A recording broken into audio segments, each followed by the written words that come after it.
So we will get called to order at 7:01. 7:01. So you're taking minutes as well, Janie? I am. All right. So we Janie have. can do it all.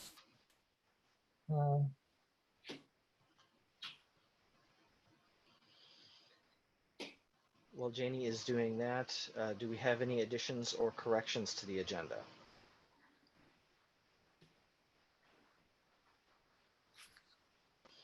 If not, do any members of the public that are present wish to address the board? I have nothing to say. Other than that.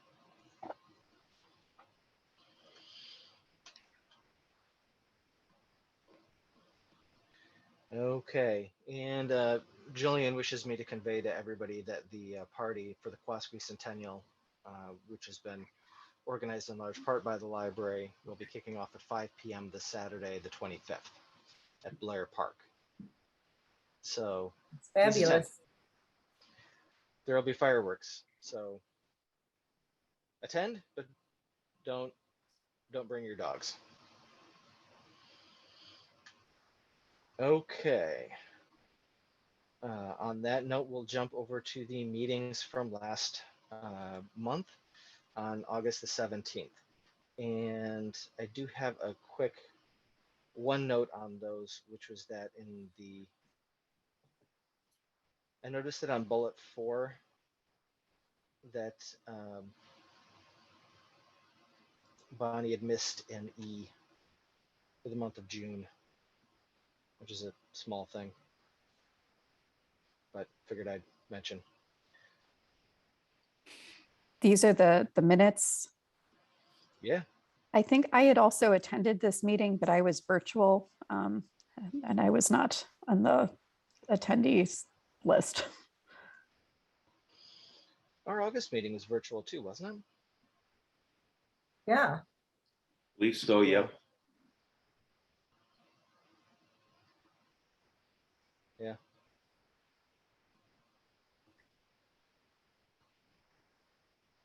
Well, we'll get Martha added, and then here's the line that I was referring to. Oh, Ironically, and it's listed in correcting an error in the minutes before that. So any other questions, comments related to the minutes? Otherwise, I would look for a motion to approve as amended. So moved. And second? I'll second. All right, motion from John, second from Janie. All in favor? All right. Aye. Any Aye. opposed? Motion carries. Minutes are approved. All right, and then that will take us up to the financial reports. Okay, so to start with, I've got a couple items right away on the first page of the financial reports. First one, we got $76,000 in the month of August deposited for property tax revenue. We should be getting another sizable deposit probably sometime early October. And that will probably take us to in the neighborhood of 80 to 85% of those funds received. The passport fees is another very positive highlight. Actually, we took in what was our busiest month ever in terms of passports applications processed, $3,292.77, which was very close to, in 1 month, about half of the revenue that we budgeted to receive for the entire year. Wow. So Nice. that's pretty good. Does that reflect increased, quick question, does that reflect increased tax revenues, or is that just a change in the batch processing of payments? The passport, Yeah, it reflects more people coming in. just more, okay, So it's a flat fee. Okay. And the fee is the same as it's been for the all the years that we've been doing this, for the 3 years that the program's been extant, which is $35 per application. and our costs are the same? Or roughly? Our costs are about roughly the same. I think Alright. there was a slight increase. What costs are there to us, Eric, for that, other than Oh, time spent Mailing. by employees? mailing. Well, we should be charging more for that. Well, we're not allowed to. Being facetious, but I mean, if there's an opportunity, I think, the rising costs are endemic. So if there's an opportunity, I don't want to split hairs, but The right now it's $7.95 for a standard shipping to one of the State Department facilities. I think it was a little bit cheaper, but not a great deal a couple years back.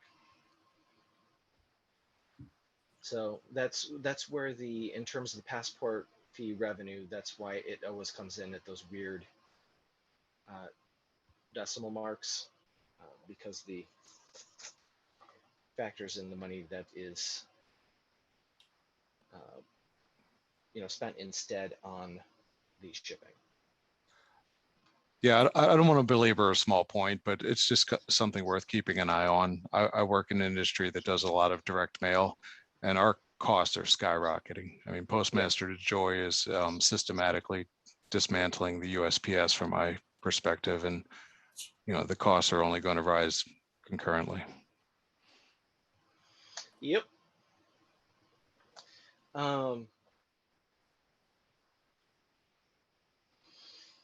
No, it seems to be likely the challenge is as far as what we do is that the State Department is very locked in as far as their system and what they do. So other than reconsidering our participation, there's not too much that we can do. Fair enough. Yeah, I don't want to over-index here. So if it were straight up to me, I would totally include that shipping cost with the acceptance agency fee. I think that should be in there, but the State Department, sets everything as far as what you can charge, what you can't. They're very organized. I get it that they take a lot of the in a lot of these applications, so they have a ton of them to go through. But like they tell you precisely how many staples you should use for each application. That you are to use 4 and no less to attach the passport photo. That for a typical passport application, including that includes a previous passport, there should be 7 staples, no more, no fewer. So they have their system. But Matt, to your point, yeah, it is a source of concern. It is something we're keeping an eye on. And I think that's a good reminder that we need to do that. We don't want the expenses to start outrunning the revenues that we're bringing in. No, it's a nice revenue source, and I think we can pass a lot of that along if there are increases in our costs. Okay. Sounds good. Any other questions on the passports? Otherwise, I'm going to jump to my next one. Okay. Also on the first page here, miscellaneous fees. We don't generally have a lot that falls into miscellaneous fees. The lion's share of the income here is actually reimbursement, primarily from the foundation to the library. And it's for things like Melissa's time with the library. It's for purchasing supplies such as the mini prospectuses that we're going to be using for the services and finding a sponsor for that, as well as the stationery to mail those out and etc. So that's what that line represents. Jumping on to other pages here, I will highlight one oddity that I'm going to be following up with Laurence on, which is that the periodicals shows a negative credit of $1,120. I'm not precisely sure what happened there. I actually was puzzling over that this afternoon on BS&A. Eric? Do you know, Anna? Yes, she just told me today. Categorization. Oh, good. There was an invoice that was for e-reference that got mislabeled as paper magazine. So she has asked Bettina to move that where it's supposed to go. That's what's going on there. Okay. Was it an EBSCO? Yes. Okay. Okay. There was one added in for 3.4, and then another one that was 4.5, 4.6 that was taken out. So probably a combination of a regular scheduled one and the one that needed to be moved. So there we go. Thank you, Anna. All right. And then that sums up most of the lines. At the bottom line, we are 34.99% expended. Looking at our budget at 33%, 1/3 of the way through the fiscal year. That is pretty much exactly where I would expect and like us to be. I will add 2 more quick notes. Noteworthy financial things that happen but aren't included in the reports this month, but will show up next month or the month after. The first being that we did receive our check for the most recent per capita grant application, which was appreciated. That continues to reflect a higher multiplier for the community. So it came in at I think 8,340 something, which is great to have. So that will be showing up in the report next month. I am also excited to report that FEMA seems to be moving forward with their application. I'm never really quite sure I've never really quite been sure with FEMA exactly what their process is and what results in applications moving forward or just kind of ending up in a holding pattern. But over the last month, I got a flurry of questions from them to clarify the documents that we'd submitted. So it looks like that should be moving forward. That would result in us being compensated for about 2/3 of the value of the expenses that we had submitted, which was primarily focused on reimbursement for PPE as well as staff time spent on mitigation measures here at the library. So time spent specifically on dealing with PPE and mask issues and things like that. They try to keep that somewhat focused because honestly, if we're just going to say dealing with COVID, then you could probably submit anything that anybody did over the past 18 months. So those are the financial reports. Oh, forgetting my other notes. One quick third one, which is that the license plate renewal should be set up sometime in the next month or two. I'm currently working on putting together the tutorial for staff on how that process works. But the interface and the materials that we need for that are all here and in place. We just need to finalize the procedure, and then that will be another active revenue source.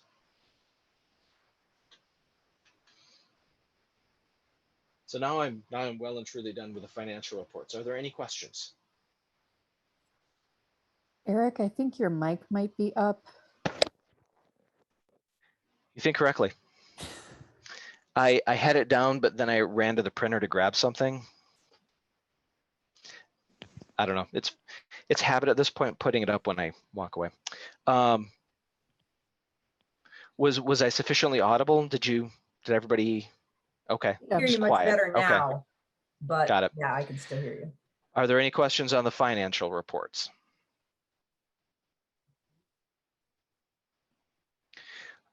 Hearing none, I would look for a motion to approve.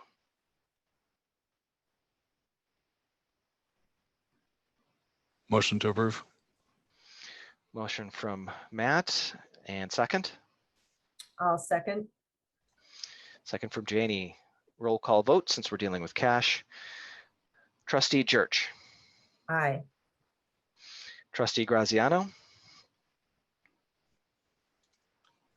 Your mic is off, Jenny. Aye. Trustee Zaute. Aye. Trustee Heintzelman. Aye. Financials are approved. Which will take us to those other exciting financial documents. The checks.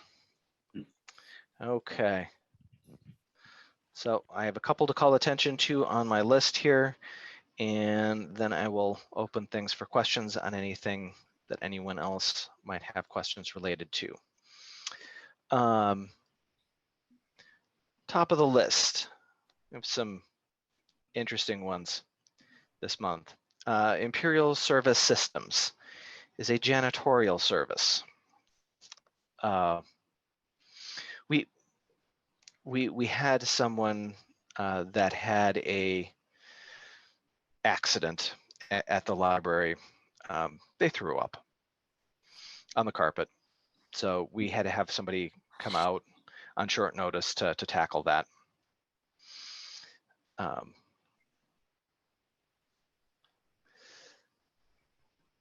So Rose Pest Solutions. I believe this particular call relates to bugs, specifically of the flying, stinging variety. Sometimes we have those around the outside of the building. Generally, when we do, we deploy our always handy can of Raid to just zap them. When they are inside the building, as I believe was the case in this instance, that's another story. You don't usually want to go spraying those with Raid when they're like flying around over your desk. And that does happen once in a while. And I know happened this summer, and I believe that's the instance that this refers to. We did have another instance that was a mouse call, but I think this is the bug one. Geez, puke, mice, and bugs. It's been a tough summer. Well, any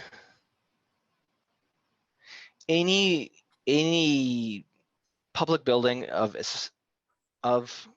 a certain age and certain size is going to have a certain, call it ecology, that develops over the years. You know, when I was at college, there were halls that were, that were notorious for getting bats that would fly up and down the halls during the summer, and you could go and see them when it was quiet because they'd be out flying. So I'm fine with the mouse once in a while. But they shouldn't be here, so we escort them out. So the other one and last one that I want to draw attention to is the Granite Telecommunications. This continues to be a work in progress. Lindy and I have had a number of conversations with Granite. I think we've got the bill all straightened out now.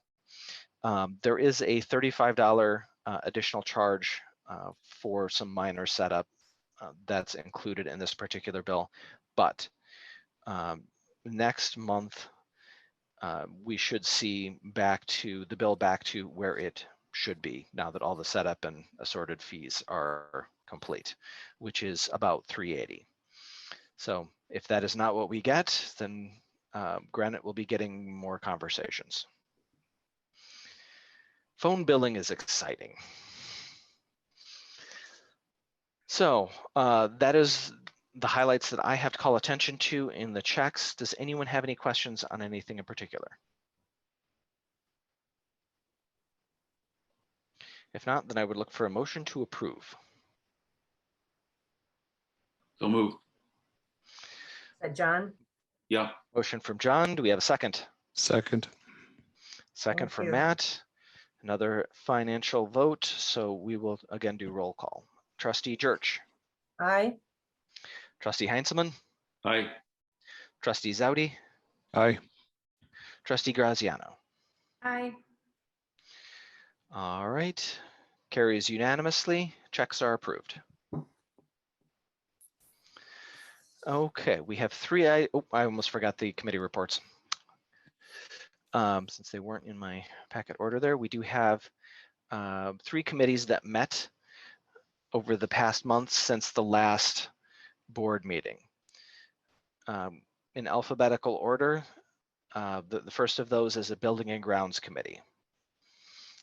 Janie, I believe that's you. Yeah, so we have met several times. We've been a very busy committee since Eric put out an RFQ. I guess it's a request for qualifications, which is different from an RFP in certain ways, but this was to find a construction manager for the Stroh Quiet Reading Room.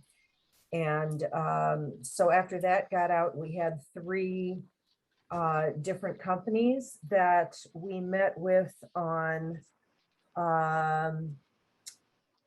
let's see, that was on August 23rd that we had video interviews with 3 different companies.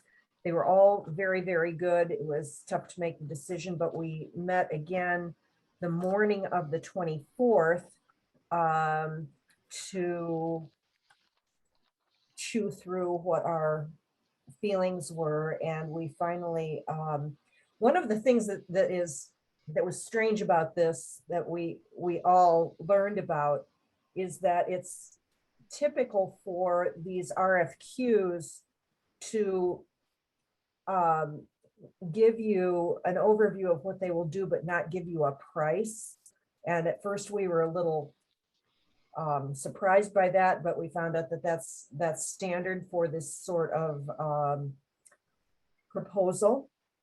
And so we had to just go with what company we liked the best and hope that their proposal came in under our limit that we had decided on. I believe, was that the July board meeting where we had come up with an amount? I can't remember. At some point. It was August. Was it the August board meeting? Anyway, so we were shooting a little bit blind as far as cost goes, but we did decide to go with SMC, which I can't remember what that acronym stands for, but Shales McNutt. Shales McNutt, thank you. And Eric contacted them and asked for a more fleshed out contract and a price tag, which we got. And then we met again on the 30th of August and went into great detail parsing that with Sean Kelly, who will be the project manager if we decide to go with that. Got a lot of great questions answered, and then but basically we decided that the next thing that had to happen was the finance committee had to take a look at all of this. They did come in under our price. That's two proposals, Janie. Sorry, say that again. That's 2 proposals. The one from Shales McNutt, we last met on the Building and Grounds Committee last met on the 24th to discuss. Okay. And then we sat down and looked at the details and reviewed that. And they did come in at under the limit that was set for approval at the August board meeting. Okay. So it was projected to be a cost of under $5,000. So we went ahead and signed off on that agreement.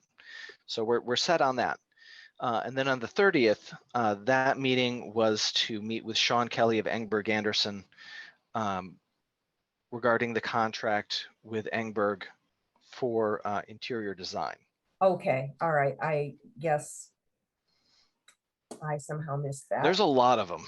Yeah, there's a lot going on. Yeah. A lot of contracts flying around. So anyway, Yeah. And then that's the one that's on the agenda tonight, and that's still up in the air. Had a very good meeting with Sean. I was very, I thought, did a very good job answering some really good questions from the Building and Grounds Committee, and then B&G forwarded that to Finance for the once over on the money side of things.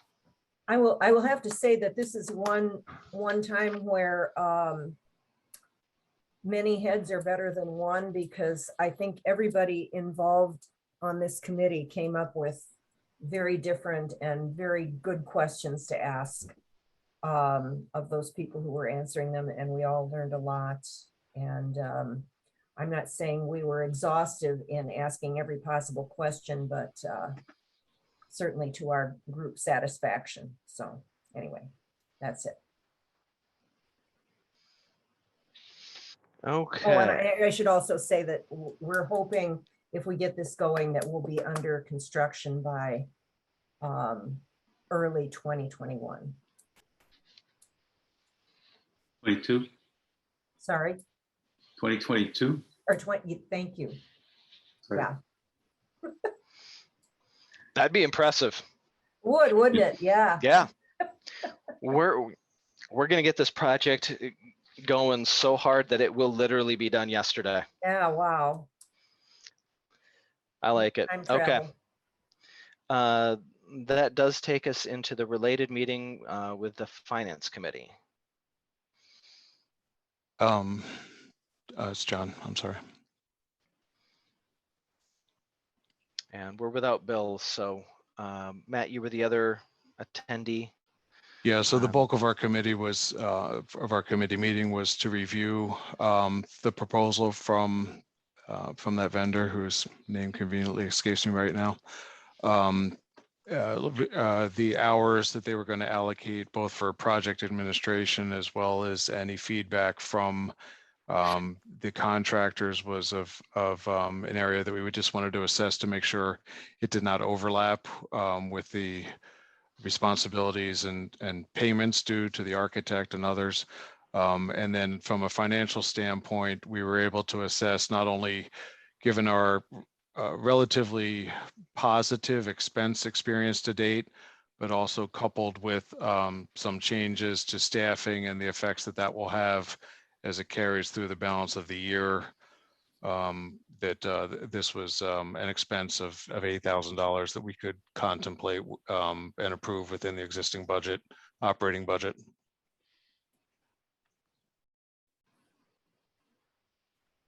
Did I paraphrase that fairly, Eric? It was well done. Okay. Any questions or, yeah, I don't know if there's anything further. Otherwise, Matt, actually, you're up again because the next bullet point we've got is a technology committee. Yep. And so the technology committee met. We reviewed the assignment of libraries to individuals. Kudos to both the other board members as well as the staff for collectively raising their hands. We have a nice survey group to go out and meet with individual libraries. Individual board members, just for the benefit of the rest of the board's edification, individual board members will be going to libraries. They have anywhere from 2 to 3 libraries at most before the end of the fourth quarter is our target. Hopefully by our November, I believe our November meeting, hold me honest there, Eric, is our target date. And they're going to be accompanied by staff members who either have a particular interest or expertise in what we have seen from those libraries in terms of how they are embracing technology. So to be more specific, for things related to circulation versus things related to physical plant versus things related to programming, We'll have appropriate staff members joining the board members so that we can have hopefully a very thorough and illuminating conversation with our peers at these other libraries. It's going to be good. Yeah, I'm excited for that. So And I think I speak for everyone else. There's a general enthusiasm for the initiative. Definitely.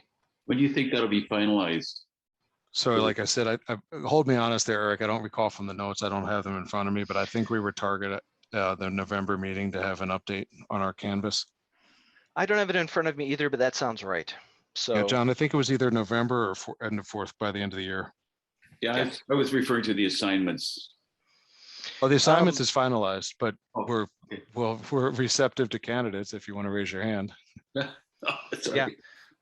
I still need to get the groups finalized here, and that's on my to-do list actually here on Wednesday and Thursdays to get those emails out. Okay. But if I you're apologize. I interested, yeah, misspoke, there's yeah. still a chance to get in there. Yeah, I misspoke. On behalf of the board members, we've divvied up our canvas list, and Eric and the internal team are going to be signing up for dates and individuals. So yeah, that's forthcoming. Okay. All right. That takes us through our committee reports. For any of the committees that did not meet, which includes bylaw and policy, community engagement, human resource, intergovernmental, and long-range planning.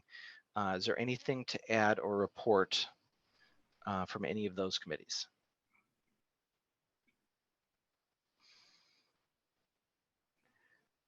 Hearing nothing, I will move us along to our first item under new business, which is the contract for interior design. The always exciting PDF, which refuses to be incorporated into my larger board packet and had to be sent out separately. The contract for interior design with Engberg Anderson. So it was a contract that was reviewed by the Building and Grounds Committee, as mentioned, including with Sean Kelly on August the 30th. We peppered Sean with questions, in particular, making sure that there was not going to be any overlap of services, because we did not want to be paying for anything twice. Sean gave very good, very satisfactory answers as far as how everything fit together and the different roles to play in some aspects of the project that would be joint undertakings between the project manager and the interior design consultant. So the contract was then sent to the Finance Committee in particular to take a look at the budget and make sure that it did fit within the operating funds for the year. Anything that we agree to, that we sign off on, is something that we're going to pay for. We have to be able to actually pay for. In reviewing the fiscal year budget as it currently stands, it was found that we are very much able to cover this cost. The net result was a recommendation that the board approve the contract from both the Building and Grounds and Finance committees. Hey, Eric. Yep. Could you briefly describe what's involved with interior design? Selection of furniture, the drawing of aspects of the room that need to be designed, particularly architectural aspects that would need to be bid out. Included in those would be putting a door into that door frame, getting potentially a fireplace scoped out and spec'd out. There's assistance then, so creation of the bid documents for those things, that the technical information is included for the people that would bid, and then assistance in evaluating some of that bid information. So the interior design contract is very much front loaded, as you would expect, since that would be mostly where the designing would happen. Mhm. And then the project manager does more of the work once the work actually gets started. But the interior designers continue to be around through the construction process, so that they're available to take a look at things and say, yeah, this is how this is supposed to work. To answer any questions from the project managers, if there are any, as far as how things are designed and intended to work. So Okay. that's a summary. I can bring the contract up here if you'd like. No, Should I that's have it on the okay. screen for you? That's fine.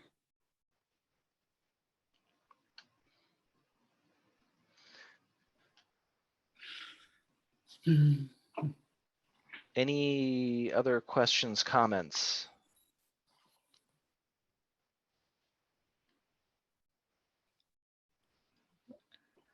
So it would now be a time for, Now would be a time motion? for a motion.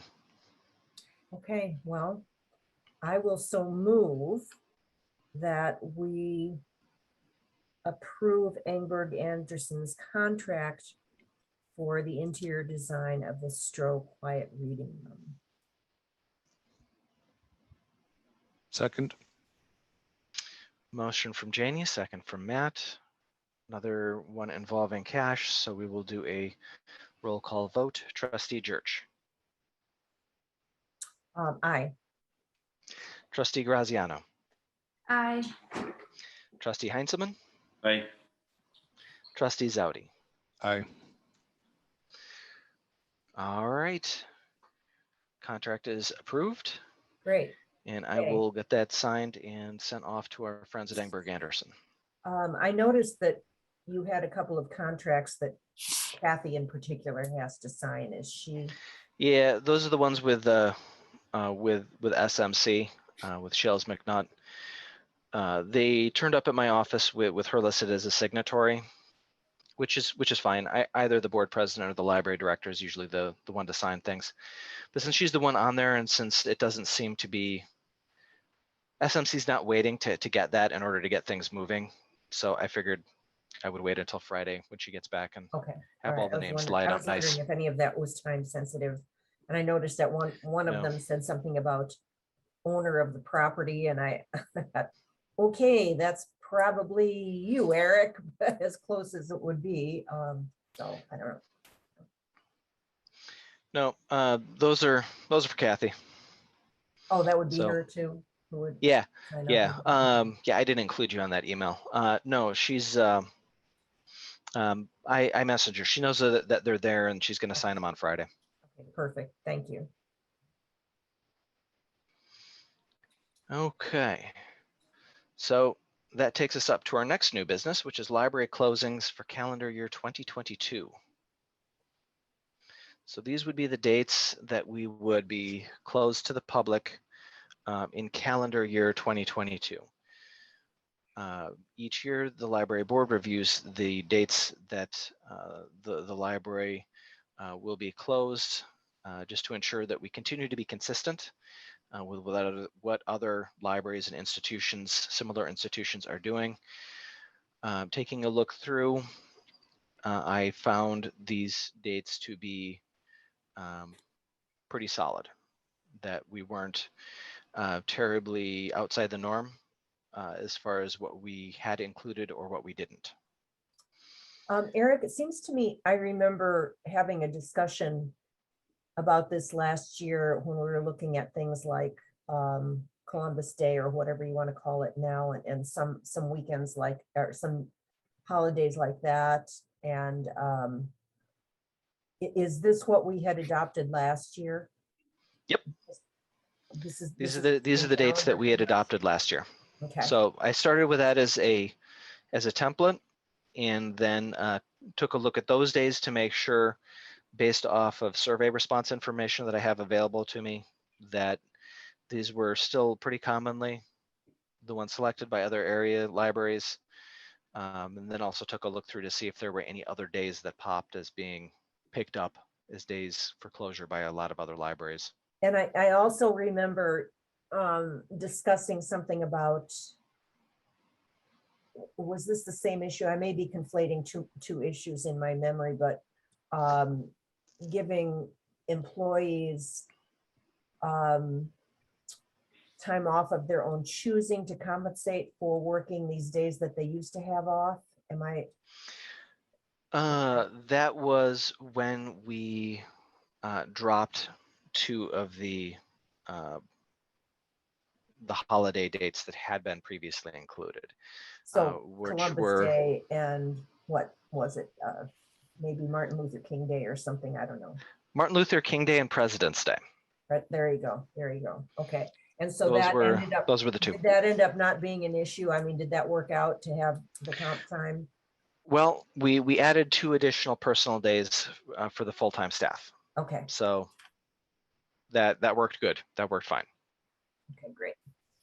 So with that being the case, I am all for keeping this calendar year because it looks good to me. I know on those other days, those other holidays that we were just talking about, I think it's very much a service to the community to have the library open for kids who are looking for something to do. Mhm. I do have one addition that I will make, suggested addition that I will make to this list that came out of some discussions that I had with staff between putting the packet together and then the meeting today, which is an early closing on Thanksgiving Eve.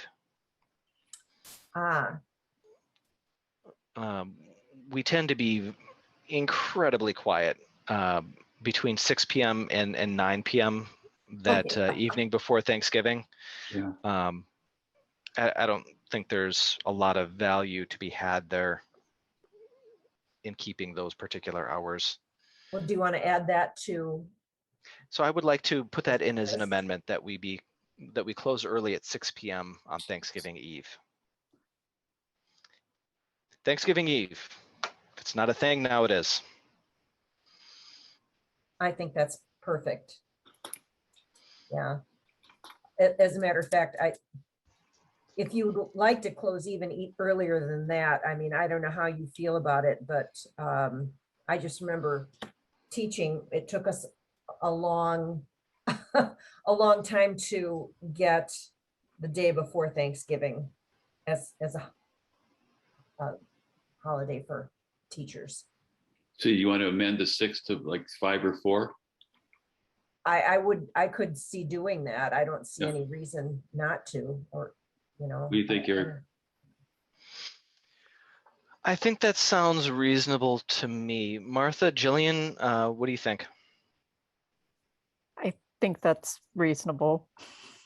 Which Day one? off? Ooh. Okay. 4 feels like it might be a little too early. Not to me. Not to me. I mean, Okay. speaking as the person who usually cooks Thanksgiving dinner, I got to tell you, you know, either that or if you're traveling, dang, those couple hours could make a difference. Okay. You know? All right. I think it was more that we were open till 9 and the library was Yeah. really dead. I mean, Well- personally, my sister just kind of has to deal with it. So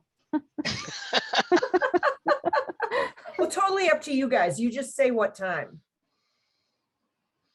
But I'd be more than happy to go to 4. How about we do 5? Okay. Do we need to vote on that amendment? No, we'll just approve as amended. Okay. Okay.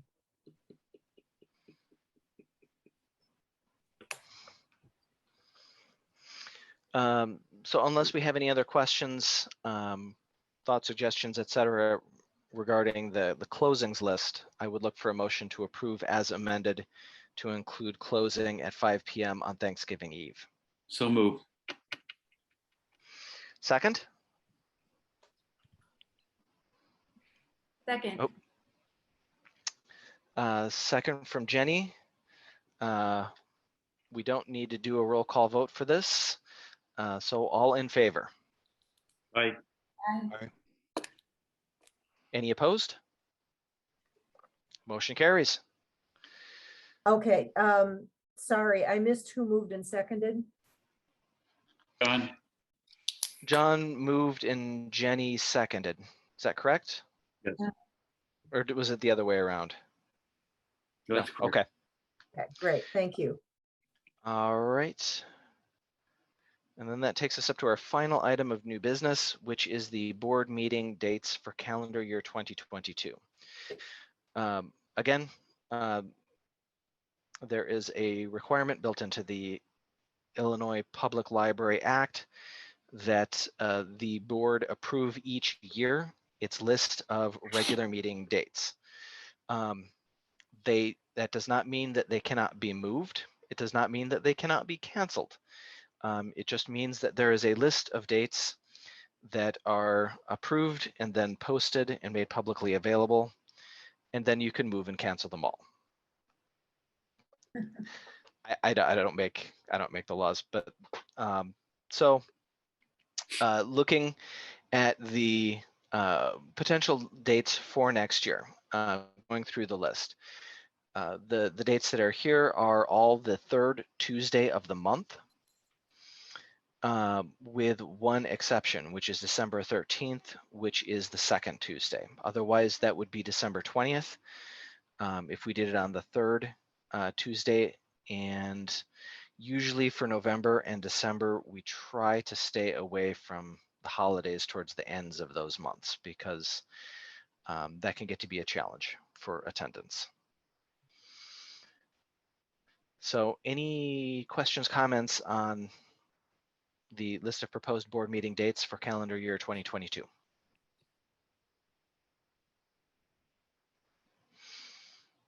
If not, then I would look for a motion to approve. Okay, I will move to approve. And a second? Second. Thank you, Second Matt. from Matt. All in favor? Aye. Aye. Any opposed? Motion carries. Okay, and that will take us then to the old business and the update on the capital campaign, for which I will bring in Melissa to talk a bit about all the good work that she is doing to help us get fully off the ground and into space with our campaign. Thanks, Eric. Hi, everybody. This will be a repeat for a lot of you, but for those who, for those of you who don't know, here's the latest. We are revisiting the capital campaign in earnest. We're currently about to kick in our quiet phase. There will be two phases in the capital campaign, quiet and public. We hope to bring in the majority of the goal during the quiet phase, 80% of the goal, ideally, and then it will be open to the public phase, where the remainder of our constituents will be, we'll reach out to the remainder of Lake Bluff constituents asking for the remainder of the goal. So we're starting with the quiet phase, and we have pulled and reviewed a list of Lake Bluff's top prospects. These include 300 constituents with means and interest. And we'll start by sending out packets of material that will include a mini prospectus focusing on the Youth Services Department. We're going to pull out this component of the capital campaign and try to focus in on that right now. We'll count the Stroh Reading Room as a success, one of our successes, to show we have some momentum in the capital campaign. And we'll move on to the Youth Services Department. That actually is the majority of the capital campaign amount. So the material that will go out to probably about 10 people at a time, and 10 people so that I can manage the correspondence with them. I can manage getting back to them once they receive their packet and setting up meetings, and hopefully bringing in some money. So In addition to mailing out packets of information, I'm thinking about some small group meetings of community leaders. These might be people who might not show up in the top prospect list, but should definitely know where we are in the capital campaign and what we're trying to do. These people could be our cheerleaders and supporters, and if they have any way of opening any doors for us, they might do that as well. We are working on creating a sustainable volunteer program at the library within the Youth Services Department, and Jen Graziano has graciously offered to spearhead this with Eliza's support and Eric's approval. What we're going to try and do is bring people in once or twice a week, to the Youth Services Department to volunteer with youth, probably reading to them, so that the very area in which we are trying to raise money is one that people have some ties to. They have some engagement there. A solid volunteer program serves as a cultivating tool. And so we need this. This is something we should have. We are working on a press release for the STRO Quiet Reading Room. That's going to be included in the packet that goes out to our top prospects.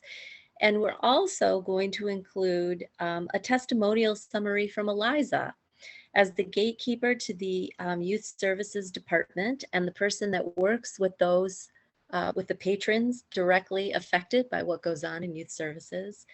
Eliza has the best insights of what resonates with patrons using the Youth Services Department, and she will speak to what she's most excited about in this redesign. And that's, her voice is essential to all of this. Her perspective is important to all of this. So that's going to be included as well.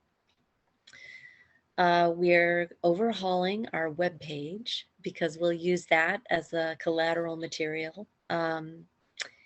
And I think that's, I should also mention that in addition to the capital campaign, John Heintzelman, who's been my right-hand man, and I are investigating an annual fund opportunity at the library. There isn't a tremendous giving culture currently at the library. The Friends have a great deal of success bringing in money every year, but we don't have a returnable giving pool. An annual fund is a great way to introduce constituents into giving, into putting the library on their giving list. So for those that are not ready to make a gift of $300,000, the annual fund is a nice option to give a much smaller amount and grow into a larger amount. So we're going to work both ends of the spectrum. We will approach some people, so qualified constituents for larger gifts. We're looking for about 1 or 2 gifts at the $300,000 level, 1 or 2 gifts, maybe 3 at the $150,000 level, and falling below that. So 4 gifts at 50,000, 5 gifts at 25,000, and so on. Or just 1 gift at $1 million. Let me know if you know anybody. The annual fund then on the other side will help support efforts with those that are not really ready to make a big gift to the library but are interested. And that's really what's going on here. Can I answer any questions? I have one. You mentioned, when is the quiet phase due to be started? Do you have a target date? It's my understanding that once those contracts are finalized, that the breaking ground of the quiet reading room is supposed to happen in February or March of 2022. And that's when you want to begin the quiet campaign, so that you Oh, no. I'm sorry. We are beginning the quiet phase. We're actually in it right now. Okay. We're in it. Yeah, because we already have a gift, so we're already. Several gifts. Yeah. You know, actually, Right. from Cal, from Lake Forest Bank and Trust. We got the grant from the state, all of which I think you would be considered as part of the quiet phase. Right. Okay. And then the other thing I was going to ask Melissa is you mentioned upgrade or doing something to our web page, and I'm just very curious as to what that is. Is it just going to be additional information because we just sort of upgraded the website considerably like about a year ago? And Melissa's not talking about redoing that. She's talking about the content on the page. Okay. Which I will let Melissa. Okay. I'm sorry, let me clarify. I'm not interested in rocking the boat. I just want to, because we don't have a lot of extra resources to put a lot of material in front of people, we're going to need to leverage the website quite a bit. And I'd like to send people there to follow the narrative of the campaign. I want to use that space not only for the information that's up there, there's history about the foundation, progress on the project. I want there to be a lot of photos. I want it to be a lively narrative of what's happening. Why are we doing this? Why should you be excited about it? Why should you be involved? I'd like there to be some donor profiles to serve as inspiration for potential givers. Testimonials from families that use youth services that want this redesign, what this redesign will mean for them. And certainly something from Eliza. I think a video from Eliza talking about walking through the space and talking about what's going to change and what this will mean for her and the youth services staff is important. I can't put all of this in a packet. So yeah, no, I want it to be more of the lively end of what we're doing. Thank you so much. Those sound like great ideas to me, and absolutely our web page is a perfect vehicle for getting that out there without having a lot of printing and mailing costs and stuff like that. So yeah, perfect. Thank you. This does fit in really well with what we're doing anyways in terms of website management, which is get the content management set up, provide a framework so that things are standardized and consistent, but then within that framework have different individuals across the staff handle the regular updating and content on those pages. So fits in with what we're doing as far as the overall maintenance plan for the website. And I just have one other thing. I happened to run into Scott Butler today on my way into the library to sign checks, and he told me that he's possibly coming on board with you guys as well. So yes, that's fabulous. I should mention that we have our first volunteer. His name is Scott Butler, former board member. He has graciously offered to help us with some of the behind the scenes branding and language and messaging for the capital campaign. And he is going to help us brand the capital campaign and really help generate excitement about it and put a little more, help us put some more strategy behind it. I think he can lend a lot of expertise, a lot of experience in this way, and he'll be a great resource. I'm very grateful that he's interested in helping. And I might also ask if John wants to say anything. He has been a tremendous support to me, great help. I'm learning a lot from him. I think you did a good job of covering where we are. Okay, thank you. I'm grateful to have you on board. Thank you very much. I had one further question. If we're going to mail about 10 people per mailing, and obviously it depends on response rate and whatnot, but with given a list of 300, how long do you expect the initial quiet outreach to persist? Well, it'll take as long as it takes until I get close to 80% of the goal raised. Okay. Yeah, good answer. Yep. Fair enough. And then with regard to recent like fundraising successes, obviously the Stroh Reading Room is a great one. I don't know if it's in documentation or just on website. Would it be appropriate to add the book pickup during COVID, sort of when we get a gift, this is how effective we are at operationalizing it, and even perhaps the roof? Or is that going back too far? Kind of, thinking out loud. I might ask Eric and John to weigh in on that. I will take anything. I will take any sexy story. Yeah, the more the merrier, right? That I can add to our list of successes to show that we are not going, this is not, this is Black hole. something Yeah. you should be involved in. You should feel good about doing this because a strong, robust library means a strong, robust community. Yeah. So as many of those kinds of success stories, pivoting successfully, taking advantage of opportunities, anything like that, I would love to be able to probably put on the website in some capacity as part of the overall narrative. As far as the roof is concerned, that was really necessary upkeep, which is certainly something to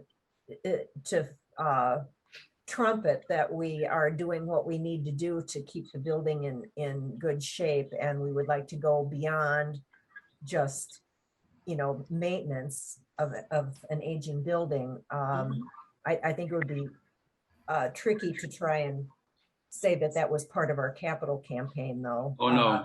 Right. No. We can't do that, but you could certainly mention, we were really, you think about November of 2019 when we had that kickoff event out at Bernie's Book Bank. And then everything kind of just got summarily shut down by COVID. So to bring that out, that we were on a roll before this happened and we're just trying to get back on that roll again. That's something that I'm contending with, is how to address that with those that had conversations with John and Eric and our consultant. Some people, were approached about being involved in the capital campaign, and they were solicited for ideas and thoughts. And then we all went in, and then it just seemed to drop. So for some, this will be a pickup from where we left off. For the vast majority, this is new. This is brand new.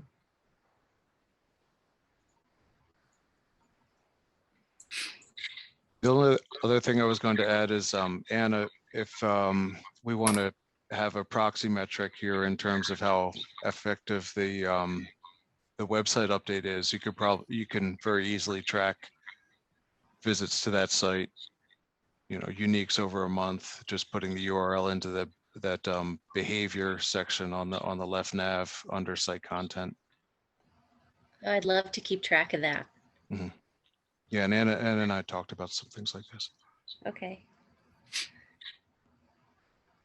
Just give me a heads up, Melissa, when you're going to start changing things, and we'll. Okay, I'm still writing and collecting material. Okay.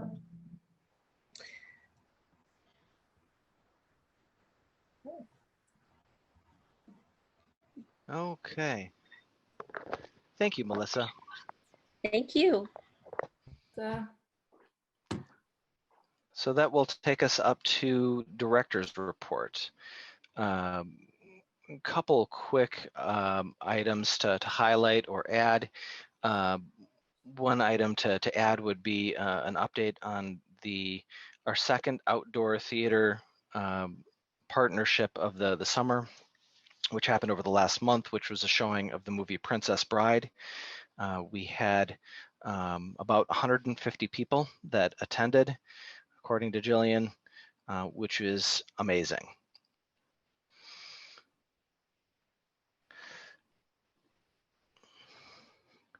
And Matt has a question. Oh, I'm sorry, I didn't mean to interrupt you. I thought that was the margin. Yeah. No, that's not a part of the capital campaign.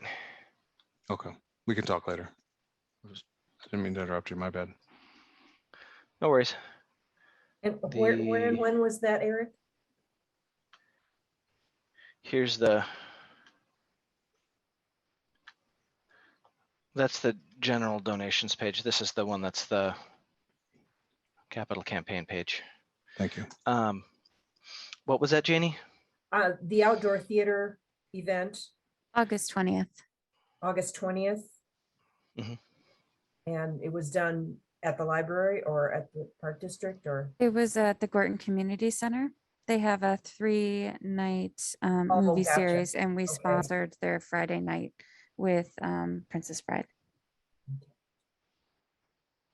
Now, they've done several of those this summer. Have we been involved in all of them, or just that one? That one for Gorton, because they rent the equipment, they do the 3-night spread. So they only did those 3 nights for the entire summer. We did do a movie night with the Park District in Lake Bluff back on June 25th. And that was Jurassic Park. Thank you. Okay, and I will throw in a final reminder that the big Quasqui Centennial Party is coming up this Saturday at 5 p.m. And that is my director's report. So do we have any other items for discussion? Otherwise, I would look for a motion to adjourn. I just have one, Eric, that the Friends meeting that I was supposed to attend Saturday morning got postponed to this coming Saturday. Mm-hmm. That's kind of a bad Saturday to try and have it with everything else going on, but I will not be able to attend. So I don't know if there's somebody who would want to jump in, and it's a virtual meeting, and the trick is to get the link from somebody so that you can attend.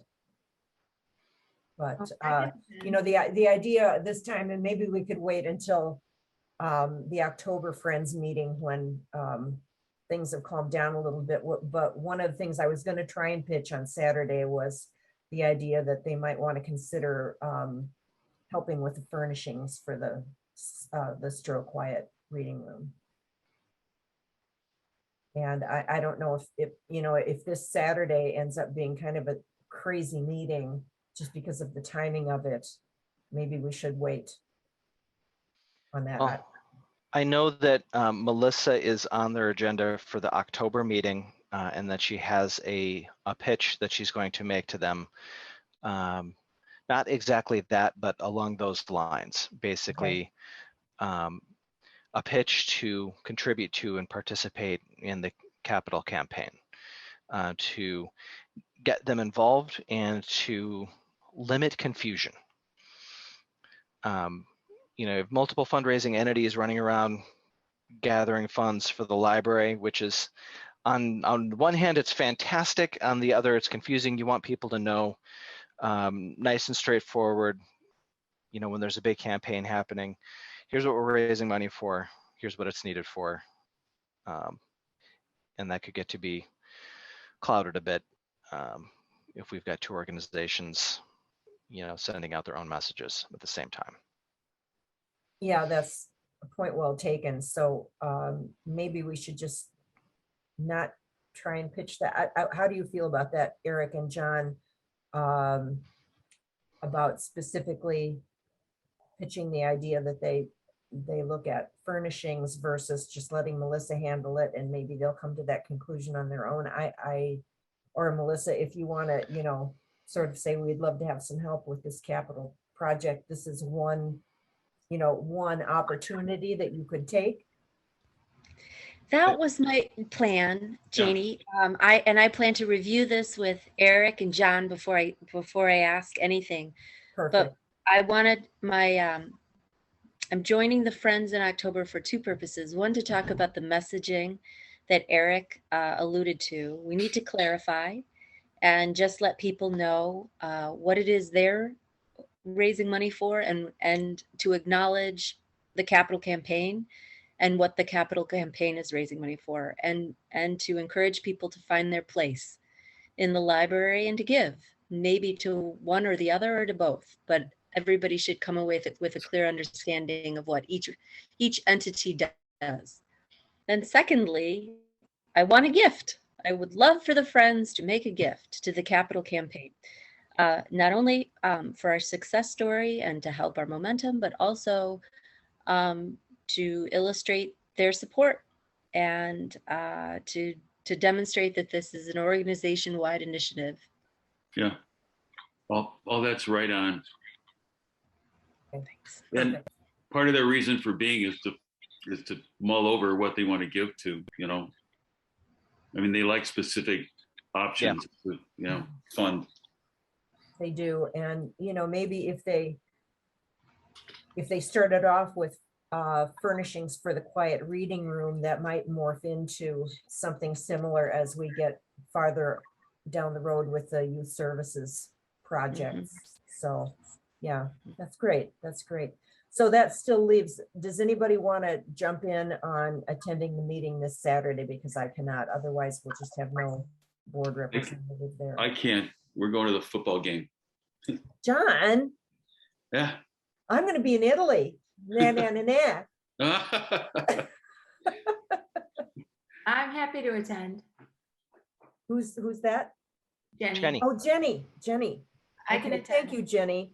Sure. And It's you a know 10 what? o'clock. Just in case you do not get the link, I will text you. Do I have, or I'm sure I have your email. You know, I think I have Lindsay's cell. I think I Oh, you have oh, okay. I forgot that you know Lindsay. Yeah. Yeah, just I could text her for it. yeah, text her for the link and you'll be fine. I think Okay. Lindsay's usually the one that creates the Zoom link for the Perfect. meetings. So that should do it. Okay, and it's at 10 o'clock, right? Yes. Yep. Thank you so much. Oh yeah, enjoy your trip. How fun. I will. Good. Seeing your family. Seeing my family. Yeah. All Okay. right. Any other items of note, items of business? All right, then I would look for a motion to adjourn. I will so move. Second. Motion from Janie, second from John. All in favor? Aye. Aye. Any opposed? Motion Okay. carries. Meeting is adjourned at 8:14 p.m. Okay. Night, everyone. Thank you very All right. much, everybody. Good meeting all. Thank you. Have a good night. See you. Have a great weekend too.